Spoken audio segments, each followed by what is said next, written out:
Hi, my name is Mike. I'm making this video to show how to replace the battery in a first generation Chevy Colorado. Mine is a 2007.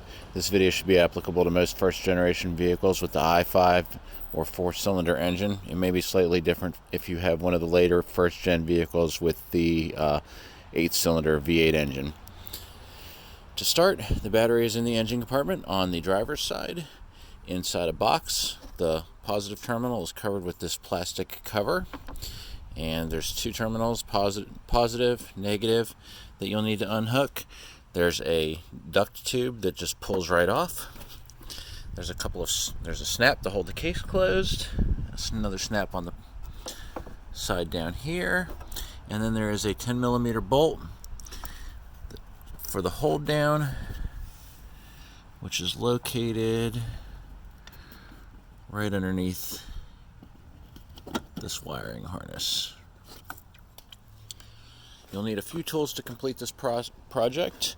A 10mm wrench, a 10mm socket with a few extensions, a socket wrench, and I like to use this as an old battery terminal cleaner brush just to clean off any corrosion from the connectors once you have them unplugged, and also to clean the new battery. Battery for this truck is an 86-2 group size, available for around $150 at most auto parts stores. I got mine from Advance, anywhere, AutoZone, any of those stores. Walmart should typically have them in stock. I also picked up a couple of terminal protection kit just to help keep the terminals clean once the new one goes in. Voltmeter if you want to double check your work. Coffee, the most important tool for any automotive project other than perhaps beer. So I'm going to try to do this while holding the camera. I'll have to stop the camera a few times just to get my hands around everything.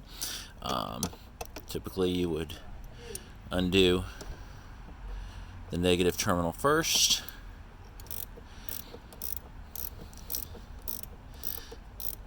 And you don't have to make it super loose, just loose enough that you can wiggle it and pull it off.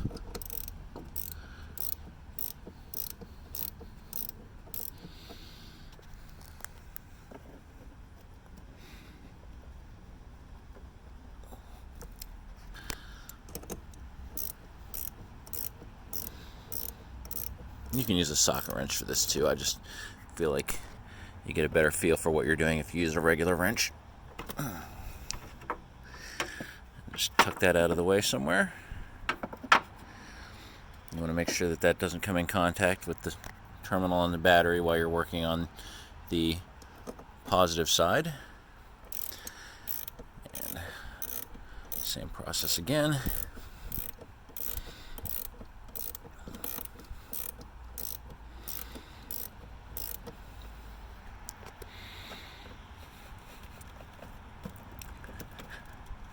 Go, and then same thing, tuck that out of the way. Typically whenever I'm working with the battery disconnected, I like to make sure of a few things: that the door is unlocked and that the window is partway down, just in case anything happens and the car doors automatically lock, so that you can just reach in and unlock the door again. And actually I'm going to stop the camera now so that I can get these tabs and pull the top cover of the battery box off. With the top cover removed off the battery box, you'll see the retaining bolt that holds the battery in is more clearly visible now. I misspoke earlier, it's actually a 13mm, and you'll still want a couple of extensions to be able to reach down there to that effectively. That's the bolt that actually holds the battery in. If you have a deep well socket, that helps, because as you can see, it's a nut on top of a stud protruding down there. I'll try to focus the camera on it so you can see. You'll need to remove that. As you're removing the top cover of the battery box, there's some wires that are zip tied to it. You can clip that zip tie if you need to, just replace it, obviously. I was able to get mine out of the way without having to clip that. And you can see my old Never Start battery in there that I got from Walmart one night when the old battery died conveniently in the parking lot of Walmart, so at least I was able to run in and get one. But let me stop this video again. I'm going to disconnect that bolt on the back and remove the old battery, and I'll restart the video again in a minute. Here's just a quick shot with the battery box completely removed from the vehicle. This is not necessary when changing the battery. I just wanted to do it because I know a lot of times sticks and bugs and things can get underneath of there and accumulate, and you don't want to wind up with a mouse nest or something in this area underneath the battery box. With that out, you can also see the battery hold down clamp, how it's a two-part design that attaches to the top of that stud. To remove the bottom half of the battery box, it's just you remove this push pin from it and this other push pin from it, which are both, let's see there, you can see one hole and the other hole. So again, not necessary, but I wanted to do it to try to blow some of that dust out of there from in that space underneath. If you have compressed air, that would be really great in this for this application. Not necessary though, just like to try to clean it out a little bit while I have everything taken apart. You can also see the alternator down there and two of the alternator mount bolts at the top. This is a really tricky component to replace on this type of vehicle. I may do another video on that at some point in the future, since I'm also going to have to change my alternator at some point in the future.